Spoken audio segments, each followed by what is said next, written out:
There's too much lying and sugarcoating, and we bringing it to you raw and uncut. I just want to give people an in-depth look at, at life in general. Yeah, we stand for something, and we stand for everybody. I think what separates myself and Jack is we've always just kept it real, kept it 100. And that's how we plan on approaching this podcast.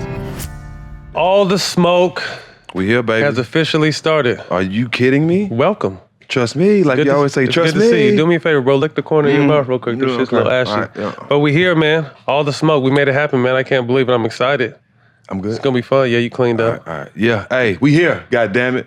Well, all I'm the thinking smoke. about you might need to get a chapstick endorsement I got through one. this show. Okay, yeah, I do. Okay. I like. But we here. Well, I'll tell you. I'll get it. How do we get here? How did it start, man? Smoking. Of course, as it Having should. all the smoke. I think we was at our place, my place in the Bay, right? Your place Yeah. in the Bay. And we were all just the smoke. When we were talking about, how You brought it up. how Fox and ESPN have been going, and how people have been loving what you were doing, loving what I was doing, and then it just made sense. The fact that we were making everybody's show hot, and you was like, what would be dope? We did a show together. I'm like, shit. that would be dope. I'm down with it. You my brother. They can't censor us. We can speak our mind And freely say whatever we want. and not get in trouble. And you made it happen. Everything else is you and Showtime. We here, man. Shout out Showtime Shout out Sports, man, for Showtime. making that happen. We got our little set as it continues to grow, man. Shout out This is home. Enkone. Enkone, man. You the man, One of the bro. most incredible murals I've ever seen. We'll get into that a little later. Making it feel like home. Yeah. This is the perfect mural for us. Like, Yes, sir. As I look at it, it's like the soundtrack to my life. All their music. They all so talk this to perfect us. for us. They all talk to us. I think the premise of this show is to keep it real and talk about, sports, but also life, culture, things that affect us, things that affect our children, our friends, our family, the world.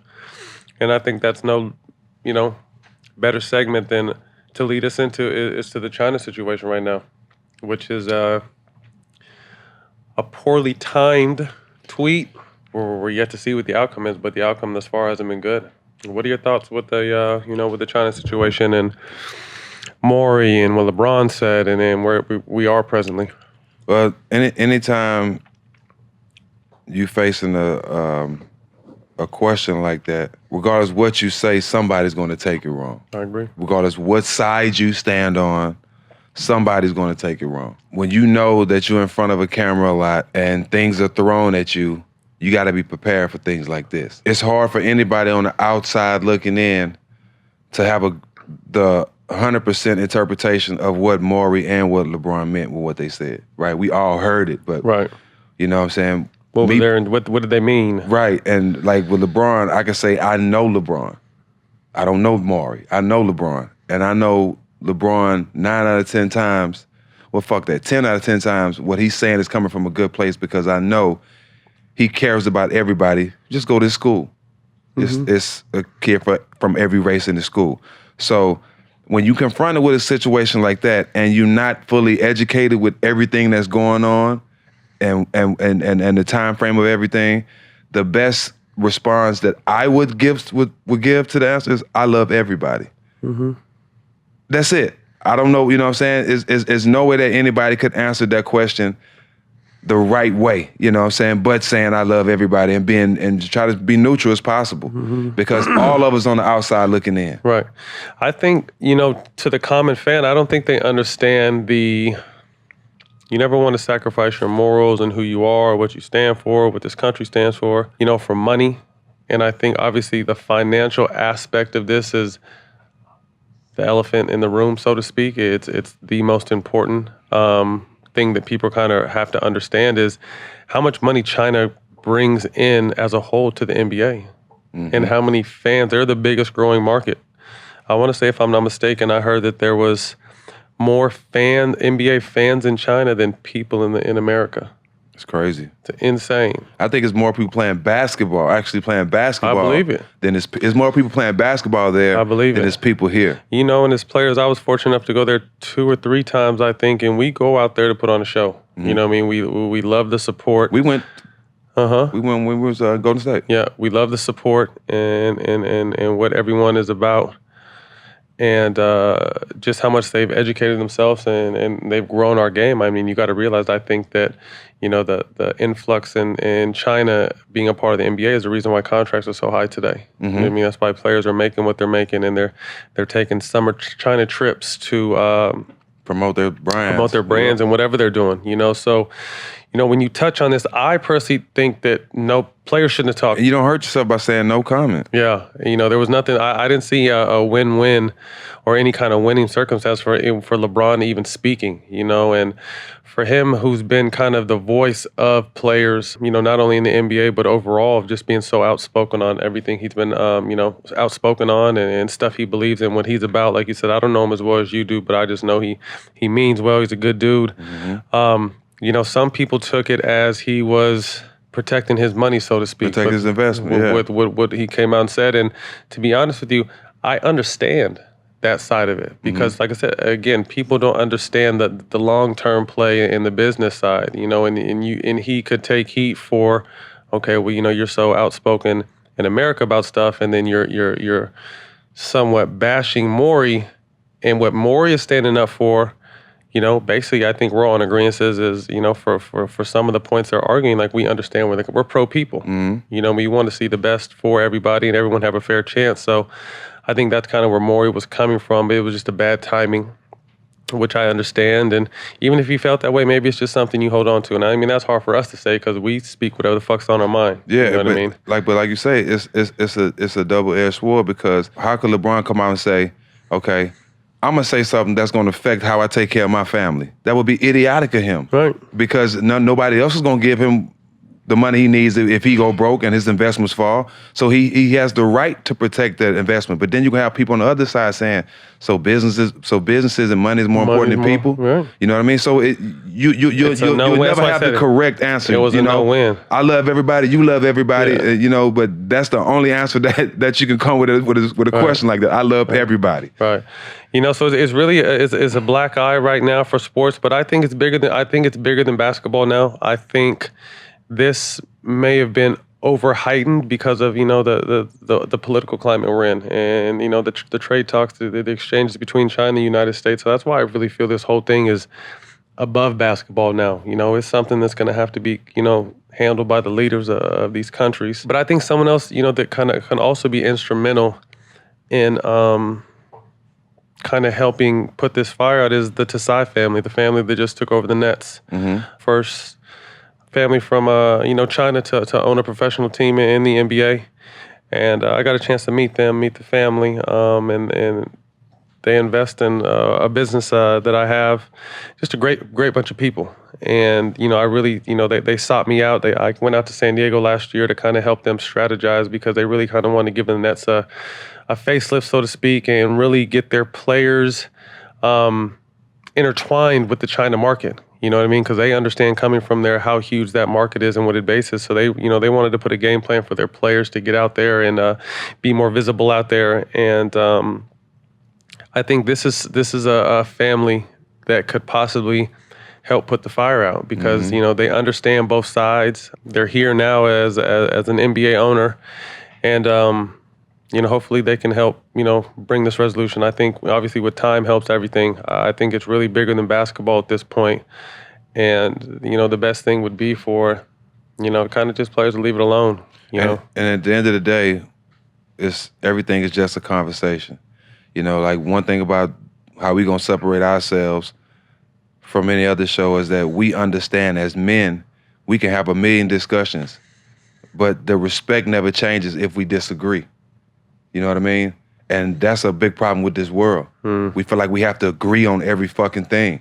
Like everything is a conversation. And if the true meaning of respect is if when you can disagree with somebody on the topic and respect what they're saying, but disagree. You know what I'm saying? And when we can come to that point, that'll be able to fix a lot of things. It's going to be interesting to see how it plays out. Like I said, with the season right around the corner and the effect of the market. Like I said, I think the thing that'll be affected most, obviously, is the financial aspect of the game. With China really buying in, and I want to say they just paid $1.5 billion. Was it 10 cent? 10 cent to stream NBA games out there. You know what I mean? So this puts a there's a lot of money at stake here, and I They think already said they're not streaming the Rockets, anything from the Rockets. yeah.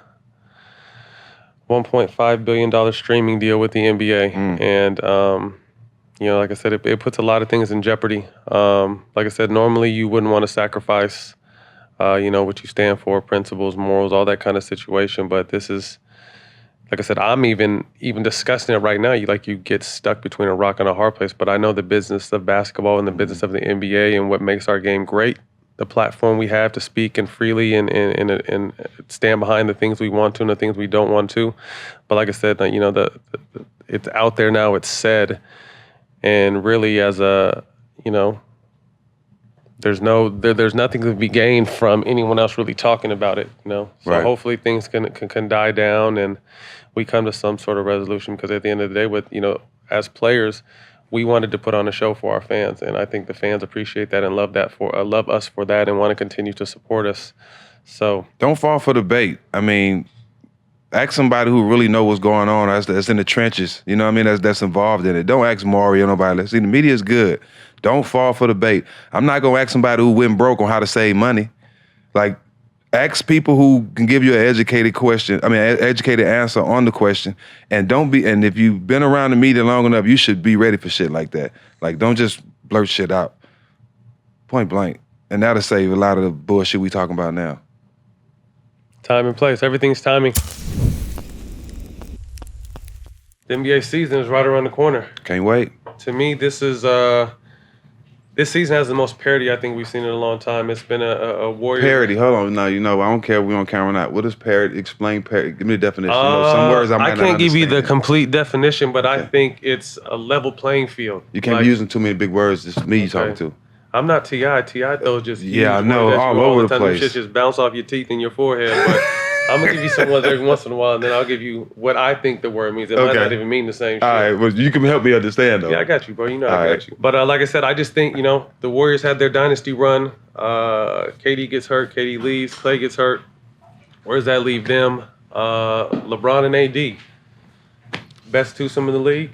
Yeah, I mean, sky's the limit for them. I don't see anybody beating them if they can stay healthy and the supporting cast do what they're supposed to do. It's exciting, man. But then again, as I say that, the best defensive team in the league that I see, they're in the same building. Clippers. And I can't just count them out. So Clippers. This is an exciting season. Does Russ work with James? I think so.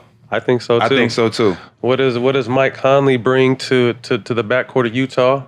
Donovan Mitchell can be a stronger version of D Wade. He can. That's a good call. I like that. Shooting guard, he can score now. Don't have to worry about making plays. That's gonna be special. Pelicans. They're gonna be entertaining, but I don't know about winning too much. They're gonna be entertaining. I disagree with you because I think they have a good mix of young players, veterans, and role players. You know what I mean? And I think the fact that they play hard as a motherfucker. Alvin Gentry has that up and down style and pace, and they have really talented players. So, you know, obviously the West is going to be the West. You know, Sacramento's also good. I think Dallas with the, you know, with their Luka and what's his name? Come on, man. The unicorn. The unicorn. I forgot his name. Porzingis. Yeah, Porzingis. Yes. He's a stone cold killer. So, I mean, I like them two together, though. I think they're on the outside looking in. I think they're one piece from being in that Western Conference mix. I think they have that piece. Ooh. I think it's going to be a good year for Steph Curry. Steph Curry? So, yeah. I think it's going to be a good year for him. I like that. I think he really stepped into his own during the playoffs. He got his money, got married. Yeah. It's going down. Steph Curry. That's a lot of pressure on her. Excuse me, Seth. Damn, Seth, that's a lot of pressure on you, bro. A lot of pressure on him. A lot of pressure. The thing that I love the Lakers, because I've been critical of Lakers management with the debacle and the Magic Johnson stuff and who's in charge, who's calling the shots. But they put a hell of a roster together. Yeah, they did. They did a good job. I mean, no telling what rules they broke, all the shit they had to do to get to this point. I mean, look, you know, LeBron turned his back on his team and all kind of shit happened last year with the Lakers, you know, to get to this point. So They made a lot of sacrifices and they stirred up the pot a lot just to get AD. They kind of like forced it. Okay. But it's gonna work though. But that's what I'm saying. With that saying, you have them you have them top team in the West, don't you? Yes, because Anthony Davis is Tim Duncan on steroids to me. If Tim Duncan was athletic, he would be Anthony Davis. Someone you play with, know very Tim Duncan's well. best power forward ever. My favorite, the best team that I played with. You know what I mean? You was all right, but you wasn't Tim Duncan. Nah, right. No way. It could be. But Tim was special. But AD can shoot threes. He's way more athletic than Tim. If he can stay healthy, with LeBron being who he is, with LeBron been having opportunities to come off the ball and let Rondo facilitate the offense, and they both play pick and roll with AD and LeBron, it can be special, man. I just want to know what the supporting cast gonna do. They got the coaches. J. Kidd is a great coach to have over there to talk to those guys when they get to arguing and acting like little girls and shit like that. Frank Vogel is they can put a Band-Aid on all that. They got Lionel Hollins, don't they? They got a good staff. Experienced coaches. And then they got experienced role players though too. You know, Danny Green is a champion, a two-time champion. They got JaVale McGee. I think Dwight Howard this is his last chance, and I think he knows that. So I think he's gonna come out really focused. The person I'm really interested in seeing if he can bounce back is Avery Bradley. Because he could be a huge part. If you think about Boston, they need that stopper. If you think about that Boston Avery Bradley, where he was a stopper, but he was also knocking down and taking big shots. You know what I mean? And I think the last few years with the Clippers being injured and in and out of the rotation, you know, people forgot about him. But I think he could be a big piece. You know, he has to be that stopper though, because who else playing defense? Kuzma, I think Kuz, you know, Kuz is kind of like a little brother to me, and I told him that's kind of the next step in his game. What kind of look like? I think the next step in his game is really taking on that defensive challenge, being that 6'9". Is he 6'9"? He's big. He's bigger than me. Wow. Long too, but you know, have that Paul George mentality where you can go both ways. Right. Because he's talented enough to do that. So I think that's going to be a big step. But I like the Lakers. But to me, defense win championships. The Clippers. The Clippers have a team that had bought in last year, completely bought in. They didn't really have a superstar, but they had a bunch of talent. They had a lot of talent, and everybody knew their roles. And that's, you know, I think that's a big shout out to Doc, because that's one thing I took from Doc.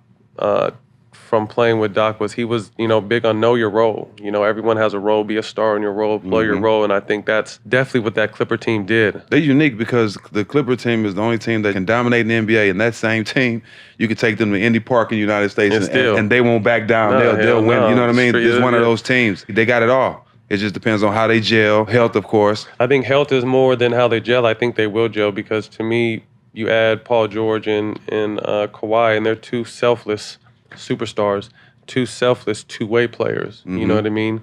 Guys don't say much. They just go out there and play hard, and that's what that team. That's kind of a blue-collar, hard-working team. Montrez, Patrick Beverly, all the type of guys that team players. They're gonna play for each other.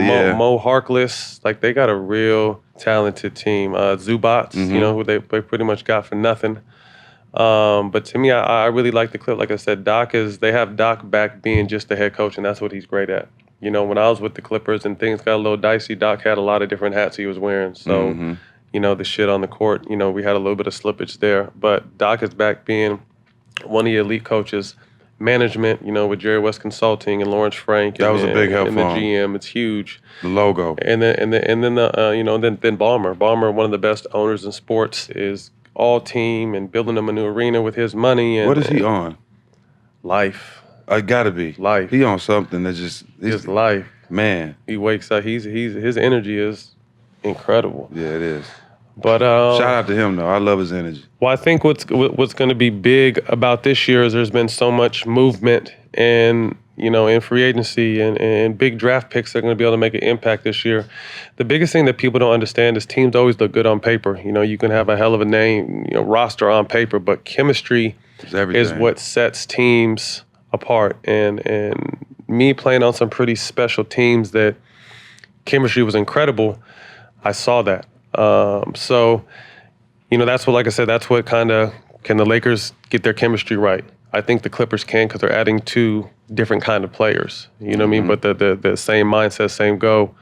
You know, Mike Conley is someone that doesn't, you know what I mean? He comes in and does his job. So like I said, there's a lot of movement with guys that came into situations that I think chemistry is going to be the key for their success. Yeah, chemistry is a big part. I remember when I left Golden State and went to Charlotte, I was the only person to come to this team, and was able to get to the playoffs the first year there and get swept by y'all. Is that when we beat the brakes off you guys in Y'all swept us Orlando? in the first round. Mm-hmm. Jameer had 19 points in the first quarter, the first 3 games, and Dwight was everything. Dwight was everything. Forgot how good Dwight was, man. Dwight It's was crazy because so when I was playing with Dwight in Orlando in 2009, he was the leading vote getter in the NBA with LeBron, with Kobe, with KD, with you name them.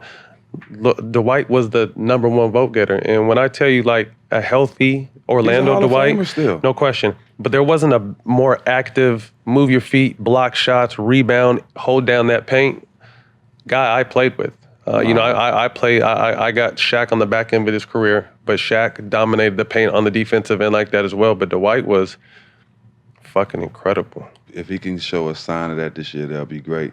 But to touch back on chemistry, I think that's important because, like I said, I got to that team the first year, and when you put yourself in a position where you plan for your teammates, when you put yourself in a position where you put your personal gains second, you know, and everything is about buying in for the team, that's when the chemistry comes together. But I've seen teams with all the talent in the world. Guys have their personal gains. One guy don't like this guy because of how he dressed. They have no chemistry, but have all the talent in the world. But the chemistry is keeping them from being great. That means everything. I remember when I came to Golden State, you know, I was suspended the first 7 games, but when I got to play, it just gelled because we all were journeymen. You know, we all had a lot to prove. We all had bounced around, but we all knew, hey, motherfuckers say we can play, but we know we can play. You know what I mean? And that chemistry, playing for each other, knowing that we was able to do something special, and knowing that I fucked with everybody on the team, everybody was my brothers. Right. You know, that chemistry alone was the reason why we was able to make history. There's no question. I mean, chemistry. I've been on, you know, that Clipper team can arguably say probably a huge disappointment when I look back now. Now that I'm, you know, finally done playing, I can look back on my career and I say, what a wasted opportunity. I had everything. We had that starting 5 was crazy, and then we even had our bench was crazy. You know what I mean? And I think that's perfect. Where, you know, when you saw our on the court chemistry clicking, it was, you know, we created, you know, Lob City, the best show on TV, and we were the team that was beating the Warriors right up until they started their dynasty. You know what I mean? But I think the one thing that got in the way was off the court chemistry. I think.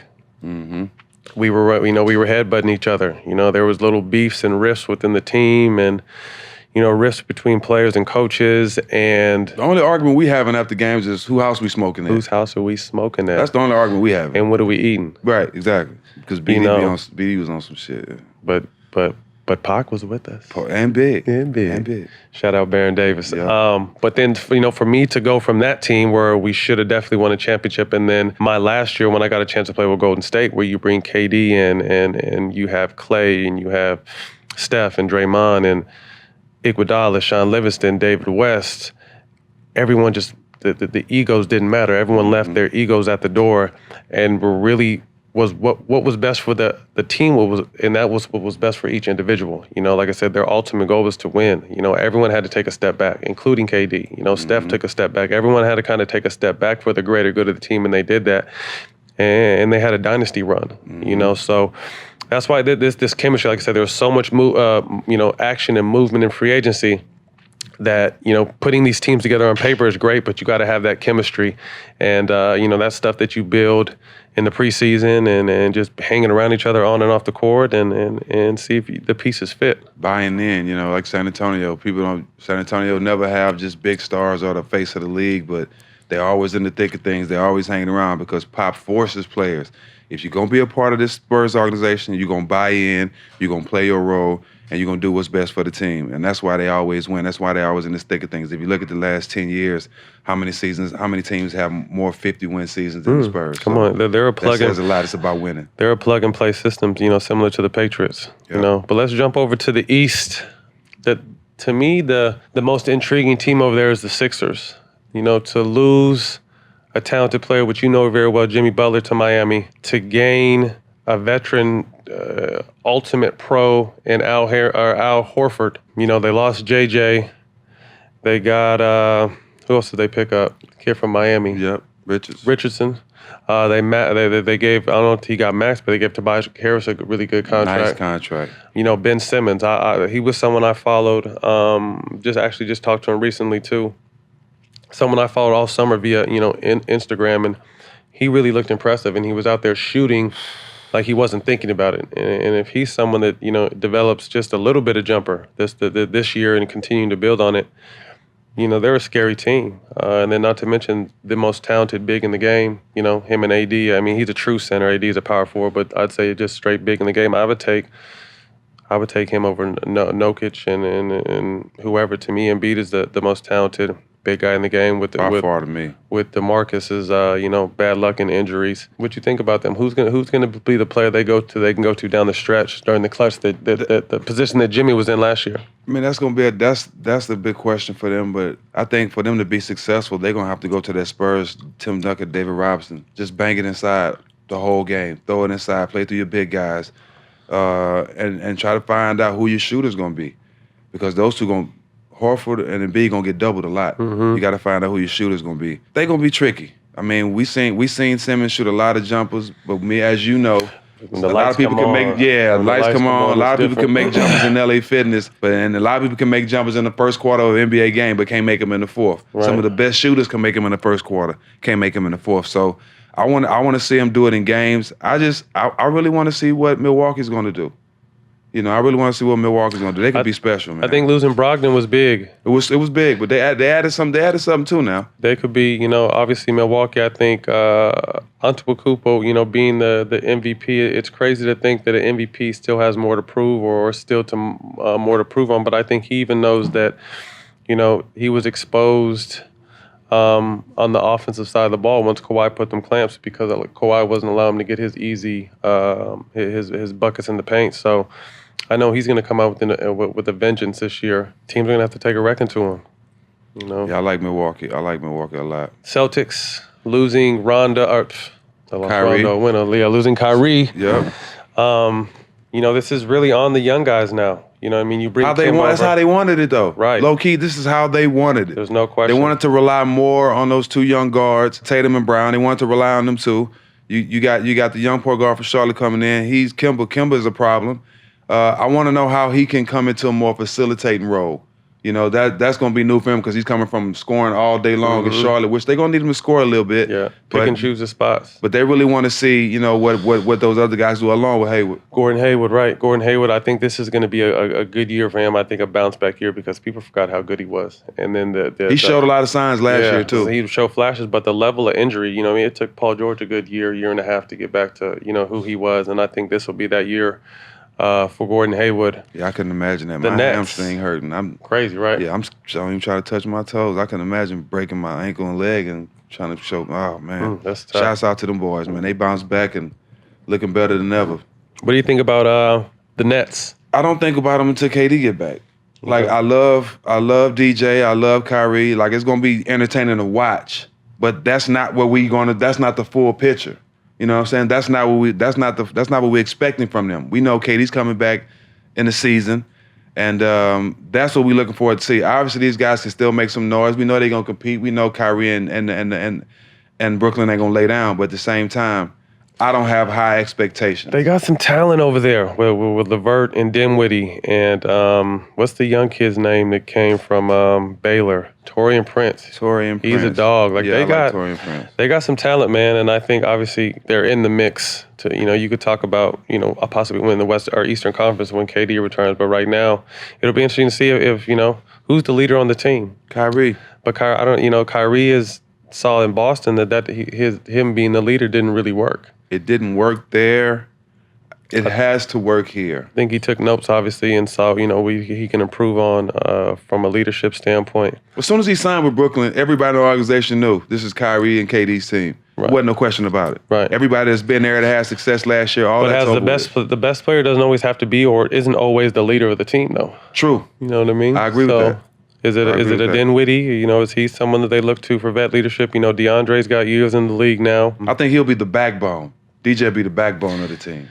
See, DJ was an interesting pickup to me with them because they had, success with the young center that they had before. KD's going to be the vocal guy. KD's going to be the vocal guy. Kyrie's going to be the guy to keep him, in tune on court. DJ's going to be the backbone, but it's not going to be what we expect and what we want to see Still some time until Snipe get back, man. Shout out to Snipe, man. Get back soon, man. Get back soon, my brother. Let's jump to Golden State. For the first time, Golden State is a tricky team. For the first time in a long time, they're not the favorites. And you hear some people even saying that they're not going to make the playoffs. Struggling to make the playoffs. What do you think about that? I mean, it's just, I love Steph.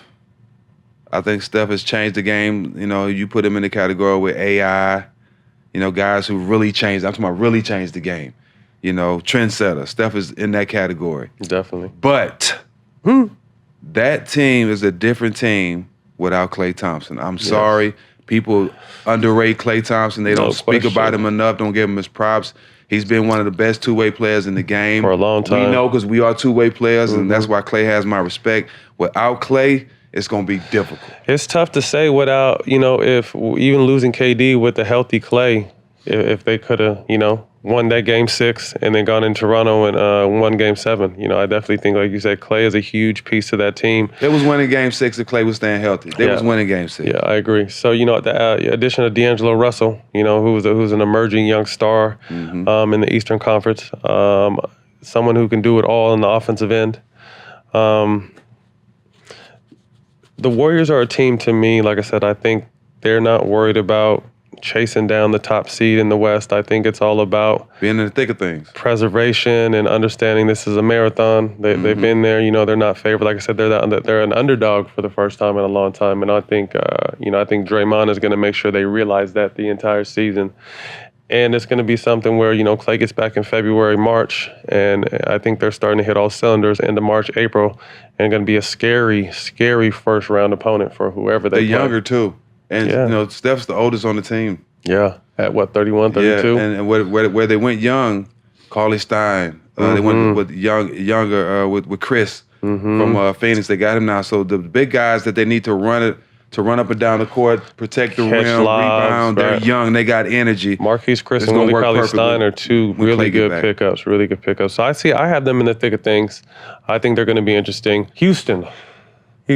Man, I see that working. I mean, I see two guys that love playing with each other, that love playing basketball, that love working out, both from California. And they're real friends. Exactly. It's different. Like, we had that kind of friendship on Golden State where people know, like, when you really fuck with the dude sitting next to you, it's a different, you're really willing to sacrifice any and everything for the greater good of the situation. And I think they're coming out and saying the right things. Obviously, the individual accolades, they won them all. That shit don't matter no more. To me, what people forget about Houston is they just happened to run into a dynasty. They ran into the Warriors. And they lost Trevor Ariza. That was big. Huge loss. Someone that's not spoke on, but as players, we knew how important he was to that team, and the team knew how important. The players knew on that team how important he was. Yep. But they played with his money, and he had to bounce. But like I said, they just happened to run into Golden State. You know what I mean? So to me, you move Chris Paul, you bring in Russell Westbrook. Can it work? And I'm with you. I think it can. Add a triple-double to James Harden. Yeah, it's gonna work. But one thing about the one thing about sacrifice that I realized in playing on with Golden State, and people are willing to sacrifice when you win it. Yes. But what if they hit a tough skid? James was amazing last year because he brought them out of the toilet and brought them back to because him and Chris didn't have the relationship. Him and James. See, when I first came back in Golden State, we went through a tough little phase too. But the last end of the season, we won 18 out of 21. We gelled. You know what I mean? You're gonna have some rough patches, but that's when being a real friend, being a brother, you don't hold on to that shit. You know what I'm saying? You lose a game, okay, let's figure it out. You know what I'm saying? You depend on your brothers. You gel more on the court. You find a way to get through it without becoming a cancer or without demeaning your teammates in the media and shit like that. You find a way internally like we did. You know what I mean? But when you real friends, it's easier to do that. It's definitely. I completely agree. And that's, like I said, that goes back to that chemistry. You know what I mean? Like, that chemistry is key to success, not only in basketball, but any sport. And we didn't work out in the summer times together. We didn't meet up and work out. We just knew when it came to the season time. We spent time together in the season, off season, but we didn't work out, meet up at the gym, let's do this. We didn't do that. But we knew when the season came, it's time to work. And I'm not out there playing for myself. I got 7, 8 guys that I really love, that I really consider my brother, that I'm out here playing for too, because we all eating from this shit. So I'm gonna give my all for them. And if a lot of guys won't understand that today because they didn't grow up in the AAU circuit like we did. The AAU circuit is different now. Way different. You know what I'm saying? We had a lot to prove. You know, I remember, you know, definitely, I would have never played AAU, but if it wasn't for Josh Pastner, he's actually the coach of Georgia Tech right now. A little white kid pulled up in the neighborhood, pulled up to the projects and hopped out the car, and I had no idea who he was. I was actually worried about him because we all thought he was the cops. You know, any white kid pull up in our neighborhood at that time, you the police. Thought he was about to slap you down. He was the same age with me. And he pulled up in a white Land Cruiser. I remember this like yesterday. And it was like, I want you to play on my AAU team. I'm looking at him like, yeah, right, you got an AAU team. We all laughing. I probably got a blunt in my hand. Like, you don't have no AAU team. Like, I'm telling you, I'll come down here and pick you up from Houston every day for practice. And it changed my life because instead of me hanging out on the park, smoking weed, playing basketball, I was actually playing basketball in a positive environment, learning how to play the game, was able to travel. So, you know, like, and I had to earn that though. You know what I'm saying? I had to earn everything. Yeah. It's different now. Now these kids, you can buy your way on an AAU team. You can buy your way on a big team just to be seen with other players that's going somewhere you're not going. So it's totally different now. You know what I mean? But you know, I love the way we had to come up and how we had to earn everything, because if we didn't have the attitude, we wouldn't have beat that one seed in the first round of playoffs. No, there's no question. It's a different mentality, different grind. But with that said, kids today are talented as fuck and skilled as fuck. You know what I mean? Well, like I said, I didn't know nothing about protein shakes in middle school. I'd have been drinking creatine and all that too if I'd have known. But I mean, as far as athleticism and skill-wise, this newer, younger generation, I think, benefited from, this YouTube generation has really benefited from seeing, you know, day-to-day stuff at the palm of their hand and really working on their game. But we got off course. Back to the We're lucky. Fuck that. Real lucky it wasn't social media when we were playing. I would have been a wrap. Fuck no, we wouldn't have made it 4 or 5 years. It would have been over with. Trouble. If the world saw that what could we not were doing, be televised. Nah. What, a phone? So what we would no way. That was trouble. We got to get to a whole We Believe segment. We got to make a documentary like or some shit out of that. That shit would be crazy. Unbelievable. But anyway, back now. Let's. I really like this team. This is a team that is similar to Utah, or excuse me, similar to San Antonio, just a great system, head coach Quinn Snyder, a program where people just plug in and do and play the right way. And I think adding Mike Conley is going to be huge for them, a former teammate of mine in Memphis, one of the most talented point guards to never make he's never made an All-Star, I don't think, has he? Has Mike Conley ever been an All-Star? Don't matter, he got All-Star game money. and All-Star sick money. Ching ching. He got that. You know, and then Bogdanovich, I don't want to murder his last name, but I think he's going to be a huge pickup, a stretch four. Donovan Mitchell is going to get to be. They're going to be so scary, dog. They're going to be a really good team. This probably be the scariest team. Like we was talking about earlier, just having him to be able to just focus on scoring and being a shooting guard at that size. You have one of the best point guards with you right now. You don't have to even think about making a play. You don't have to think about getting big fella in this spot. All you have to do is think about being a shoot guard. But even with that, I think with that pressure on him, that's where he's going to be able to make more plays and be more creative. Because it's not his, like, he doesn't have to stress off, damn, I got to make a play or do I score? And Mike Conley's someone that makes plays and scores. You know what I mean? So he really has a good running mate right there. You know, O'Neal should have a big year. The 2-time Defensive Player of the Year in Gobert. Utah is going to be a really scary team this year in the West. Last but not least, the Pelicans. Pelicans are going to be... They're going to be super entertaining. You're going to love to watch them. But we know they're not going to be there at the end of the season when we're talking about championships. No, not championships, but I think they take baby steps. Do you think that they're a team that can make the playoffs? They're not making the playoffs. Here goes our top 8 playoff choices. In the East, I got the Bucks 1, 76ers 2, Pacers 3, Celtics 4, Pistons. I like the addition of Derrick Rose. Shout out Joe Johnson's big 3, homie. You know, I hope Joe gets a shot. He's someone that can really help him. You know, I think Blake Griffin is back to playing. Blake Griffin I play with on the Clippers. Love with him. You know, Drummond's a big fella. He's a great comedian, by the way. Shout out funny. Blake is funny, bro. Blake is funny, and we talk about Blake later. But anyway, 6, Orlando Magic. You know, they've steadily been putting a solid team together. I hope. What's the young boy's name? The number 1 pick, Markelle. Yeah, Markelle Fultz. You know, I hope he gets Gordon. I like Gordon. Man. Gordon a lot. You know, they got they got a lot of talent over there. Someone that gave Toronto a scare in the first round last year. Miami Heat with your boy Jimmy Butler. Jimmy Bizzle. I got them at 7. I think if they can somehow get a Bradley Beal or Chris Paul. I think that puts them, right in the thick of things in the Eastern Conference. And I think last but not least, the Nets, minus KD, I still think they got enough talent to make the playoffs. I'm gonna go with I got the Bucks number 1. I think, they got the experience, they got the coaching. I think they know where they slipped up last year. And without having Kawhi, I don't see nobody really seeing them. Until Kawhi leaving Toronto, I don't think anybody's seeing the Bucks. I got the 76ers at 2.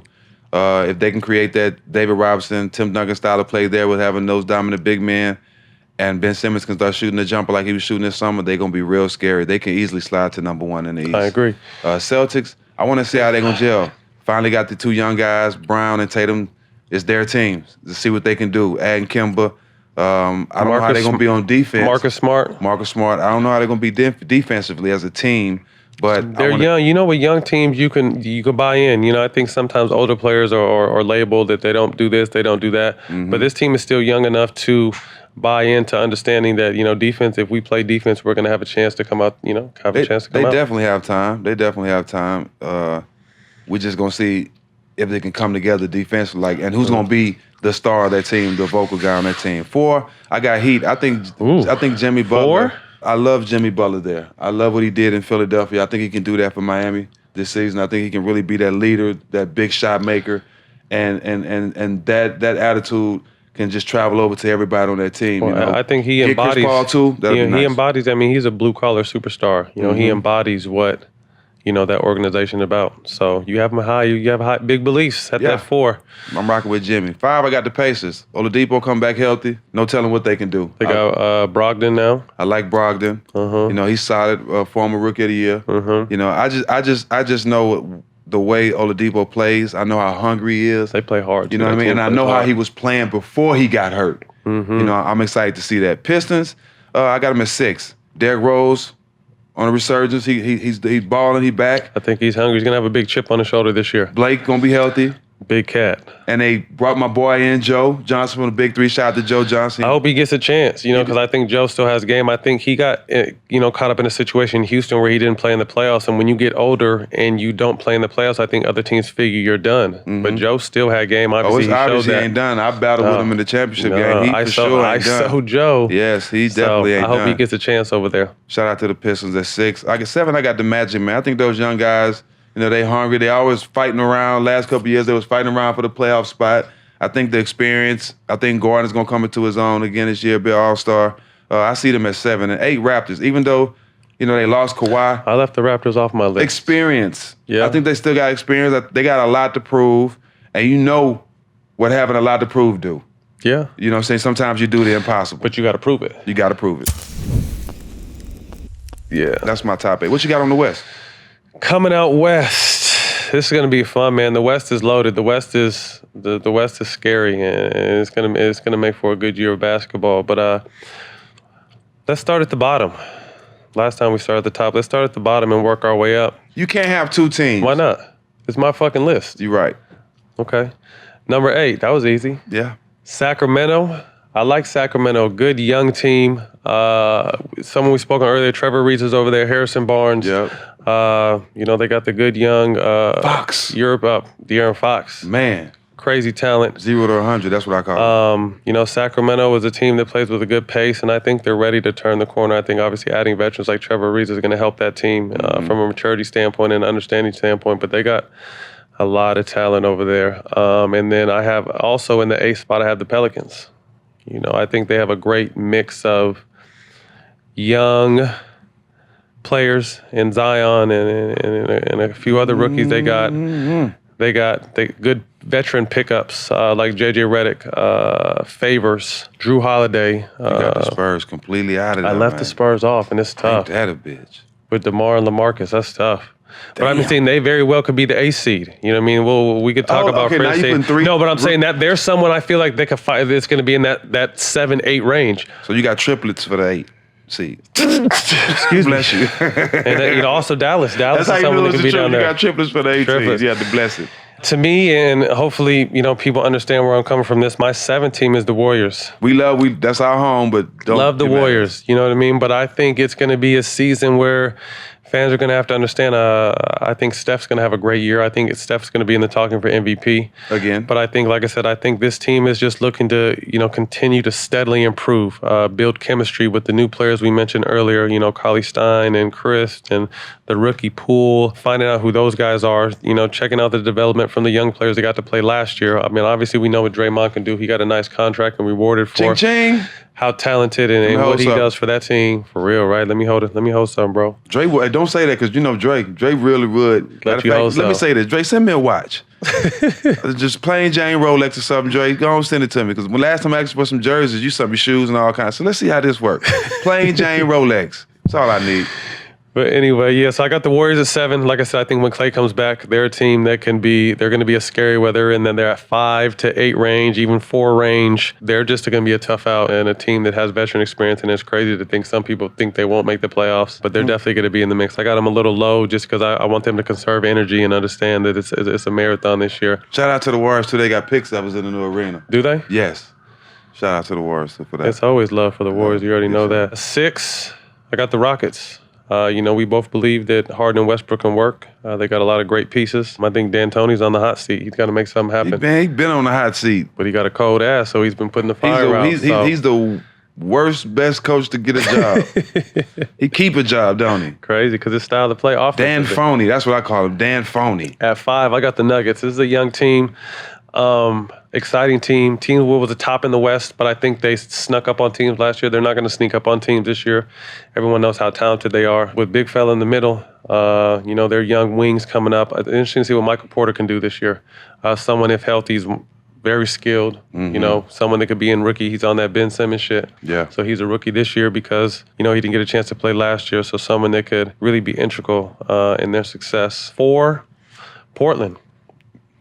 Portland has been a team that has been collateral to the Warriors' success. Kind of the Warriors have big brothered them a lot, but very talented. Obviously, the homie Dame. Shout out Dame for his album. Dame. Big dollar. CJ and, Coach Stotts. Whiteside. Whiteside's a big pickup, and they can get, what's the other guy that broke his leg last year? Not Nurkic. Nurkic. Not Who, Nurkic. yeah, but Nurkic. he was having a hell of a season. So they're a team that I don't know. Like I think they're a piece away. I think they're one piece away from really contending. They got rid of Turner in Portland and got Bazemore. No, but it wasn't him. That's not. Who else did they get? That's not a good name. Bazemore can shoot, but Bazemore you can solid. cross him over in the phone booth. Bazemore's solid. He can be guarding you right there in the phone booth, and you can cross him over. He's still gonna hit the window. Hey, J.R. Ryder texted me, man. I've been trying to tell him, man, when are we gonna do his story? Shout out to J.R. Ryder. Come on, man. Easy Ryder. I seen a little highlight of him. Smoke something, bro. Where you at, man? Smoke something with your boy. He crossed someone over, made him fall and step back. So, shout out Easy Rider. Let me look to see who Portland has real quick. Portland? Bazemore's not the answer. He's a cool guy. He can shoot it left hand, but he can't guard nobody. And then some nights he can't hit a house if he was in the kitchen. Whiteside, so, Miller, Bazemore, I don't know. McCullough. Bazemore's not the answer. I don't think Bazemore's the answer. Whiteside, he can help them. Yeah, Whiteside could definitely help them. Whiteside can help them. Anyway, moving on. Would have been good? Joe Johnson would have been good there. He would have been a nice fit there. In Portland, man, that would have given them that big guard that can score. Oh my goodness, Melo's good anywhere. Church league, Lifetime Fitness, wherever you want to. NBA, Sierra Canyon, wherever you want to bring him, he's going to be great. Sierra Canyon. Well, I don't give a damn where you bring Melo. Melo gonna jab your ass to death and pull up. He gonna be great. Yeah, he gonna be great. We'll touch on Melo a little bit later. Let's get back to the list of Lakers. Lakers are an interesting team to me, and I think the expectations are through the roof. I think everyone, even though it's a new team, expectations are championship. Chemistry is going to be key to them. Chemistry and health is going to be key for that team. I think that coaching staff reeling that young team and having the respect. Because last year I think they lost respect for Luke. I mean, you could tell, and it was a train wreck after that. So. that coach staff coming there, getting that respect, their chemistry getting together and finding everybody's role, and they're going to be a scary team. I got Utah too, for everything we mentioned earlier before we talk about them. Very talented team. Mike Conley is going to be, someone that could possibly take them to the next level. And to me, the best team in the West is the Clippers. Like I said, a team that's completely bought in on that chemistry concept. And then you add two players like Kawhi and Paul George, and you got Doc there. You got everything you need to not make it your town, but to get you a championship. I'm going to start at the bottom, too. I don't have the Jazz making the playoffs for two reasons. Hold on. You just told me it was good for me to have them at 2. On your list, yeah, but they're not on my list. That's your list, not mine. Didn't you just say this is your list? This is my list. Okay. Right. Okay. Two reasons. I hated playing there. Hated playing there. Hated it. They had great fans, though. Damn that. Some racist fans, Second but great reason. Fans. Do you remember this? I'm shooting a free throw, second round. This guy has a life-size cardboard cutout of me in a jail uniform because I had just been in trouble the year before. With the cop under the goal. With the cop How mustache. the fuck am I hit a free throw and I'm in prison under the goal? Like, I'm shooting free throw, but I'm arrested under the goal? How I can't make that shit? He had that big-ass sign, and they let him keep it. I will never forget that. I talked to the guy recently. He tried to invite... Remember, he actually invited us to a game last year, right? He invited us to the game. He still has the sign. That's what we're going to do one day. We're going to go to the game and sit with that guy because he still have the sign and all that, too. That would be pretty cool for sure. Traveling pod, that's what we on. But they not on my list. Sorry. I got the Kings at 8. I'm just a Fox fan. I think this little kid is taking his team places. Trevor's that glue guy to a lot of teams. We know the experience and the positive attitude and the veteran leadership Trevor brings to a team.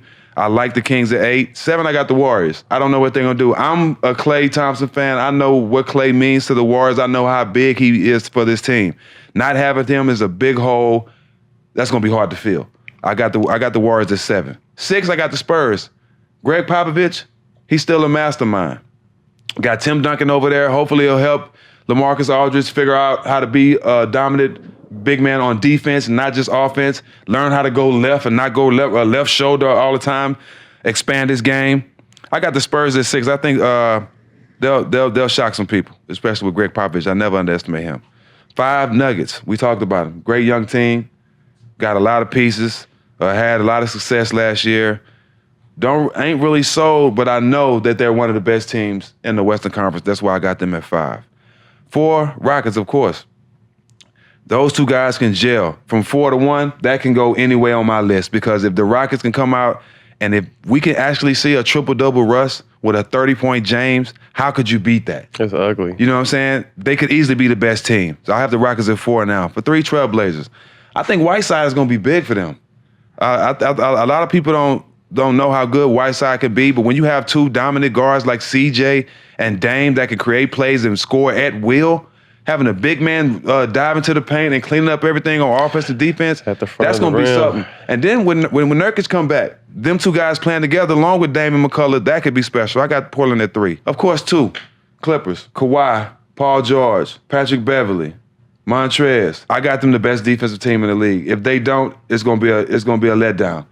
They got guys that they got might be the 2 best two-way players at the guard spot in the league with Paul and Kawhi. They can score anytime. We know the team gonna gel. We talked about that. The sky's the limit for this team. If they can stay healthy, they could easily be at the top of this list. But I got the Lakers for the simple fact that at 1, the Lakers at 1 for the simple fact that AD could have been MVP the last 3 years if he wanted to. I think AD is Tim Duncan on steroids, like I said before. Tremendous talent. Man, he can do it all. You know, and if he can stay healthy. It's the key. He's never had a LeBron James. It's the key. You know, if he can stay healthy. Arguably the best player LeBron's ever played with. By far. No, I mean, you got to think, they had Dwayne Wade. And Kyrie was good. Kyrie and Bosh. That's what I'm saying a lot. We stand as far as big man. Oh, yeah. You know what I mean? Yeah. But I'm saying the best shooting guard he played with was D-Wade. The best point guard he played with was Kyrie. Yeah, no, but I'm just saying overall player. Overall player, it might be AD. It might be AD. And if he can stay healthy this whole season with having the burden taken off him a lot, with having LeBron, with having a solid point guard, a floor general like Rondo, with having a guy that we all respect, who we all love on that sideline, and J. Kidd, it could be special, man. Playing in the big city, on a big-time team like the Lakers that he always wanted. Why you keep just looking over Frank Vogel? When we talk about coach, you don't even say, you just mentioned the assistant. Well, the reason why I say that is because I'm a realist. And if me and you was on that team and we had a serious in-game basketball question, I'm not going to Vogel. I'm going to J. Kidd. Facts. So this is all the smoke, and I'm gonna give y'all all the smoke. They not coming out the game going to Vogel, asking Coach, should I do this? Fuck that. We going to J. Kidd. Hey, we really ain't been giving them. He's a Hall of Famer. We've been real. They won't say that to y'all, but I'm gonna tell you that's the truth. We've been real political this first kind of half hour, 45 minutes of the show. Fuck that. They go. J. Kidd is really the coach. They got Vogel on, as the face right now, but they are gonna be getting coached by J. Kidd. Shit. Okay, let me ask you a question. Frank Vogel and J. Kidd walk in the gym. Who the fuck you gonna hire as your coach? What's your Instagram? J. Kidd. What's your Instagram? _stack5 STAK5 _ no C. Send all questions and comments and how you feel about what he just said, because that's his feeling. Yeah, that's how I feel. To him. Shout out J. Kidd. Vogel's cool, but I know, and the only reason I like Vogel is because he does hold players accountable. But I know from experience, when you coming out that game, you got a basketball question or you seen something on the court, you're going to go to J. Kidd before they go to Vogel. Trust me. You're absolutely right. I just like the way you say it. You say it better. I did. That was the first time I said something without stuttering, too. All right, so in the East, we both got the Bucks. In the West, I got the Clips, you got the Lakers. All right, who do you see in the Eastern Conference Finals? Eastern Conference Finals, I'll go Bucks. I go Bucks 76ers. I mean, okay. I can't see it getting better than that. That's what I want to see. That's must-see TV. That's what I want to see. What you think? I can't even argue with you on that. I think the Bucks 76ers will be the Eastern Conference Finals. But I got 76ers going to the finals. I got the 76ers going to the finals. Who you got? If Simmons is the Simmons of this summer, they might win this motherfucker. He might fuck around and win. You know what I mean? They might win the championship. Summer. What you got on the West? Championship. Western Conference. Conference Finals. I think it would just be really dope to have a battle of LA for the Western Conference Finals. You know, and I think that's something later that we'll touch on in the show. But I think I'm gonna have a battle of LA for the Western Conference Finals. I got the battle of LA, of course, because that's what everybody in this room, in this world, wants to see. True. The finals in LA. I mean, the best two teams on paper. I mean, it would be great to see fucking the Rockets and the Lakers or somebody like that, because it'd still be entertaining because they were like, how the fuck did Russ and James figure it out, and Chris Paul and James, you know what I mean? So all that would be great. But the championship in LA, to see who owns Staples Center, to go to the finals would be great. Who you got winning? I got Clippers coming out of the West. Who you got coming out the West? Defense win championships. I gotta go to the Clippers too. So I have Philly versus the Clippers in the NBA championship. And you have the Clippers versus who? Bucks. So who's your champion? Clippers. I got the Clippers too. Clippers got too much for the Bucks. So 2000. You seen last year, Kawhi single-handedly slowed Greek Freak down by himself. So just imagine having Paul George and Montrez to help you. Beat him up. So 2020 predictions, NBA champs. We have the LA Clippers. The Clickety Clips. Y'all hold it down, man. Make us look good. And Lou Will just dropped a new album. Check it out.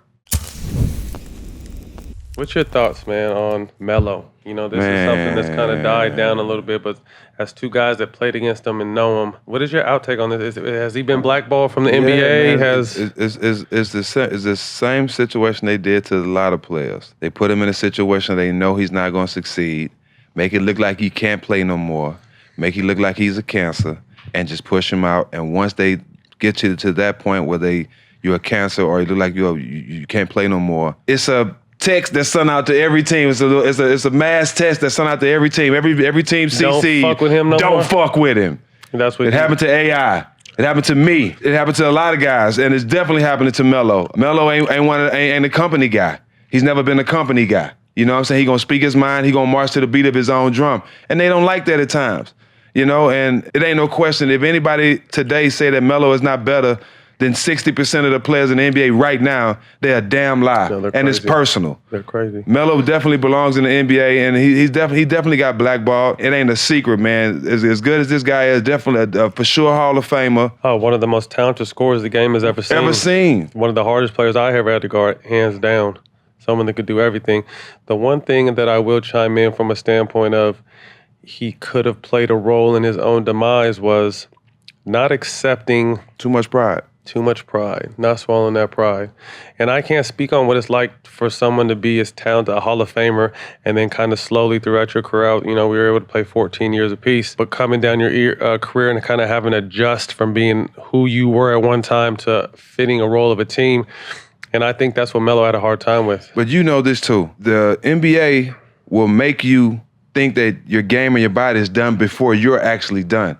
Can't nobody tell you how your body feels and where your game is but you. No. Right? It's situations. So you're right. So like today, like if somebody came to me and say, Jack, you had a great champ, you did a great year in the Big Three, you belong in the league. You a damn lie.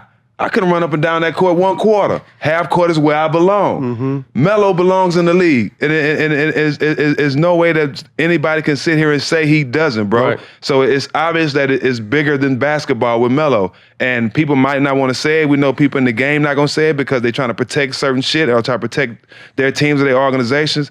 But it's easy that it's been a mass text sent around the NBA and to everybody, do not fuck with Carmelo Anthony, and it's wrong because he's gave a lot to this game.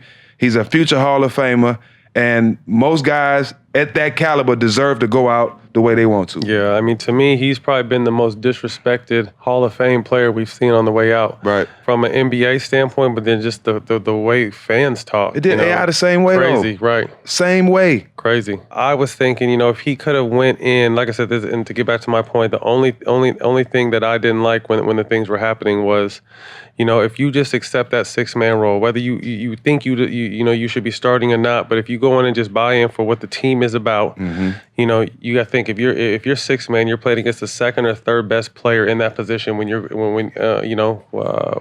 get in the game. You're gonna dominate. The offense is gonna go through you, and then you'll be playing at the end of the game. I mean, that's what matters. Starting, whoever starts, that's whatever, however you feel about that. But it's about who finishes the game. And that's a gene he doesn't have. You know what I mean? We had that gene naturally. Just having an understanding. Yeah. You know what I mean? Like I said, but we weren't the level of superstar he was. Like I said, we can't speak to how hard it was to swallow, how hard that pill was to swallow, or just to have an understanding. Okay, shit, they don't need my what I used to do. They need me to fit into this role and to help this team win. And I think that's the only, like I said, that's the only knock. Granted, I could agree with you 100%. I think he's been blackballed. I think he should still be in the NBA. I think he's still one of the most talented players. I just think him not really buying into what teams wanted. Yeah, he didn't have the cause. Yeah. Hurt him, for real. Shout out to Melo. Shout out to Melo, man. Do you think he's done? You think J.R. Smith is done? You think these guys that, I see working out still and putting in the hours and the time because they do have the talent. But like I said, you could throw, JR in that category. It just bothered me that you guys can work out, but you can't get me on your team. Like, you know what I mean? Yeah, because he's got a lot of friends in the NBA. But I think that might say something, though. I mean, they got a lot of close friends. But damn that. Okay, I'm going to put myself in Braun position. I'm going to put you in Melo position. I'm straight. I know I have pull on the team. I know they blackballing you. I don't give a fuck how I look. You my brother. I know they fucking over you. I'm going to give you a job just cuz. Just cuz, you know what I mean? Because I know they screwing you. I know you're not getting in fast shape. And it's some guys that have the pull to do that. I don't care how it look. Doc Rivers signed his son. How that look? Gave him $30 million. How that look? So, speak on damn it. That. You know what I mean? Damn that. Nah. If it's your brother and you care about him and you see how they doing him, why not help him? Regardless if he black, white, green, or whatever. If he your brother and you care about him and you see him getting dealt a bad hand and you can help him, why not help him? I can't rebut on that, bro. So I think we're both in agreement then that he probably won't get a chance to play. He blackballed. He's done. I hate to say it, but it seems like they're trying to do my boy J.R. Smith the same way. Yeah. You know what I mean? I hate to say that because he belongs in the league too, man. Still got game. JR got so much game left. So much game. To see him going through that just because he's not being who they want him to be, he's being himself. Yeah, we all make mistakes. Yeah, we all fuck up. Everybody has. I love JR because he owns it. Anytime he make a mistake, he owns it. And the fact that he's not what they want him to be, they want to push him out. You know what I mean? I hate he got to go through that. You had a situation similar. I was able to walk away on my terms, and not too many people could really say that. But I saw you on your way down, and still had plenty of game, and you found yourself without a job. What was that about? It was hard because, like you said, you still can play. No you question. know you belong in the game, and I was excited when the Clippers picked you up. I was like, Jack, that's someone that could definitely help us. After that situation, I knew I wasn't because the whole Donald Sterling situation. I made the song about Donald Sterling with Scarface, "America the Beautiful." I knew after that, but the way it ended, like I just started playing well. Chris Paul break his hand, and it's a business. I understand that, and they came to me and told me we need to get another point guard. So because I was on the tender at the time. So I understood that, but I knew at that point basketball was over for me in the NBA wise. I had no idea the Big Three was going to come and none of that. So I thought basketball was done, but I was fine with it. 14 years, it wasn't expected. I was fine with it. You know what I'm saying? But at the same time, it doesn't feel good to be pushed out of anything where you know you belong, where you know you paid your dues, where you know you earned it. It wasn't given to you. You know what I mean? And to be pushed out when you know you still had game, it hurts. Because that's just like, I can tell you what it felt like when I got suspended for the malice and the Patterns, those 30 games. That's exactly what it felt like. Like the game is taken from you. What you've been doing your whole life, what you love, what you know how to do best. They just take the air out of you. And when I knew that, you know what I'm saying, I accepted it, but I knew I had to go move on from it. But it hurt. It hurt. Yeah. No lies about it. It hurt. You know, I was fortunate to be able to play as long as I wanted and step away. You know, when I felt I was done, you know, after 14 years, but I was completely at peace. You know what I mean? It was a situation where I just felt like I was missing too much time with my kids and going through the bullshit with my ex at the time. I just was ready for what was next. You know, business started doing well, the stuff I invested in and started prior years ended. So, you know, I was someone that retired and was cool. Didn't care about playing basketball no more, but still could watch it, you know, talk about it, teach it, coach my kids in it, go take my kids to games. I didn't miss it. I didn't feel the need to want to be back on the court. That's why I knew I made the right decision. Like you said, we was never supposed to be there to get 14 years to make, you know, the money we were fortunate enough to make. Champions. Both to win a ring. It was a blessing. But, you know, for those guys that aren't feel, you know, I think that haven't come, that still feel like they should, and they should be in the NBA. You know, for them not to get a chance to be in the NBA, I couldn't imagine how that feels, and I'm sure it eats up at him, man. So I hope, you know, he comes to peace with that, or he gets a chance to Big three, baby. Come on down. It's for guys who really love playing basketball. But it's a great sign though, because he comes out there and kills. I mean, Joe Johnson. Joe Johnson got a good look. You know what I mean? I'm pretty sure Melo will kill in that too. But Melo will kill. That's for guys who just love playing basketball though. I wish I wanted to get out there. I just done. Yeah. Shout out to Q for real, man. Shout out Jeff. The fact that, you know, what I mean, that shit is a feeder system to the NBA now. That's a great, huge. Right here in the States. Shout out to Q. League. Shout out to Q for what you did. Let's talk about who are some people that we want to have on the show. Who are some guests that we want to, you know, my top make a call out to right now. I got 3 guests who I definitely want on the show. My top 3 guests: Snoop, 2 Chainz, and Wayne, Lil Wayne. That's guys who we both know. That's guys who I've got years of relationships with. Wayne actually got a song coming out on his new album called Ballin' Like Stack Jack. Okay. I haven't even heard it yet, but he called and told me, so I'm excited to hear that. We got to get the song on the show. We got to get the song on the show. Wayne is making the intro for this show, right? Him and 2 Chainz want to make it, so we got to talk to the higher ups about that. We got to make that happen. Yep. You know, Snoop is the homie. You know, we do my foundation year together every year. When I went home, he just blessed me with a care package out of this world. As he should have. Oh my, thanks, Uncle Snoop. Well, I can't call him Uncle. We the same. Thanks, OG Snoop. Can't call him OG because we about the same age. No, Snoop is. You pushing 50? Nah, I mean, we close to it. He ain't like he 10 years older than us. He like 4 years older than us, right? Oh, he might be 10 years older than me. You a little older.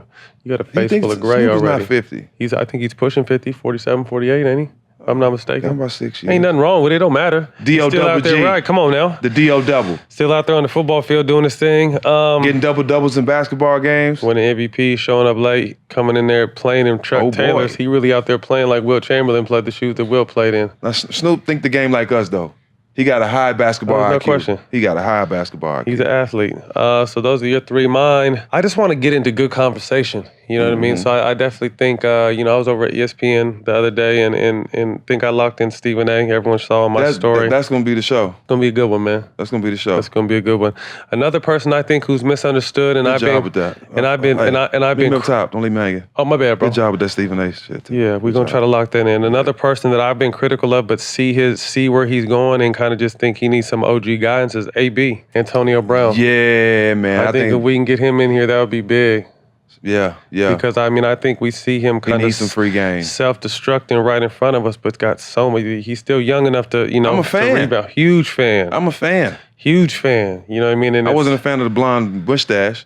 That was weird. That shit was super weird. I wasn't a fan of that, but I love AB. I'm a big time fan. Can I get a jersey signed? Something like that? So AB is someone that we definitely want to get on. I want to get like Sean King in here to talk some social justice. I just thought of one. Sean King will be awesome. I want to get Sean King, but yeah, I want to talk and get on the social justice stuff. Who else? You don't have to do 3. Don Nelson. No, we got to go. See, if we get Nelly, we got to go. We got to go to Maui and go get on the Nelly Kush. Showtime. We need to head out to Maui. Yes. and film this.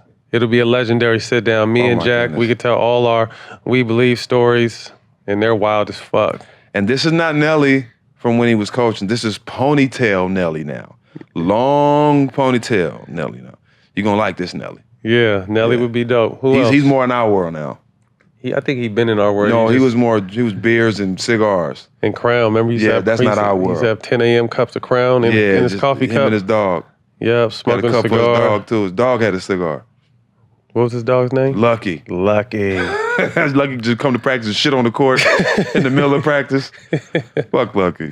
Fuck Lucky. Fuck Lucky. Yeah, so who else?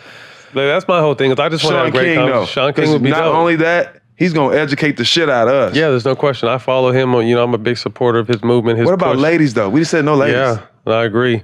You know what I want to talk on some real shit? I want to talk to these Instagram models that bounce from athlete to athlete and have like a real conversation with them. Well, let's be careful which ones we invite, because I might have been one of them. Okay. Okay. You got to be careful with that. Yeah, I'm not mad at it. I'm not mad. I'm not judging either. They might be on Instagram. Yeah. They might have some bodies. They still look good. Yeah, I just want to have a still look. conversation. Like I want to be educated. I want them to, gain me They on train what of that. thought, huh? Yeah, I just want to know what their thought process is. I'm not knocking the hustle at all. Like I want to, because it's a real hustle now. Right.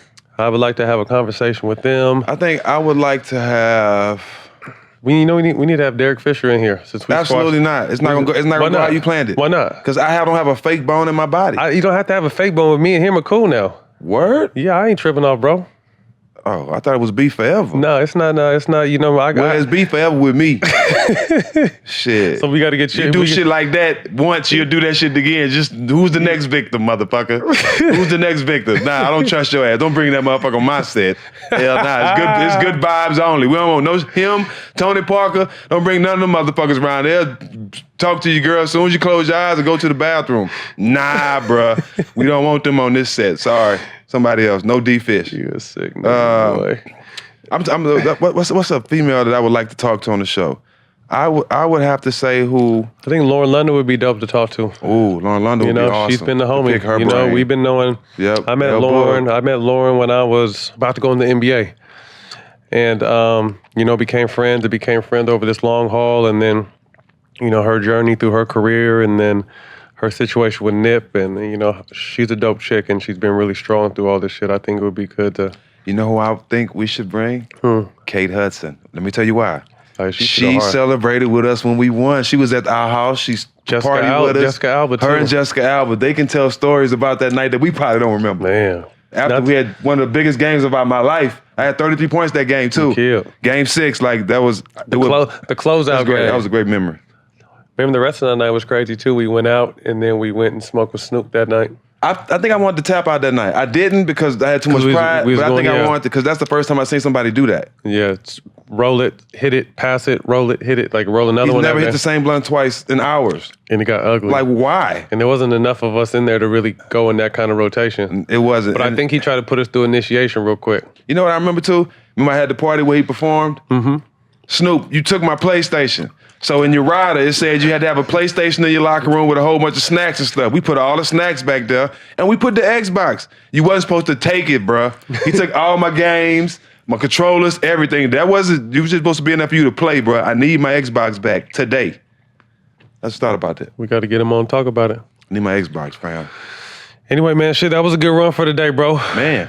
Day 1. Signing out. Episode 0. Yes, sir. We did Rough run. Hope you guys catch this. Hope you enjoy it. We here. We're going to keep getting better. We're going to keep bringing some real shit to you. Keep talking about sports, life, culture. Shout out Showtime. Shout out Showtime Sports, Love man. to everybody. I wish I could do all the emoji fists in different colors, but I'm dark as fuck, so I can't do it. But love to everybody. You are black as fuck. I'm glad you know it. Anyway, we'll see y'all next time. Peace.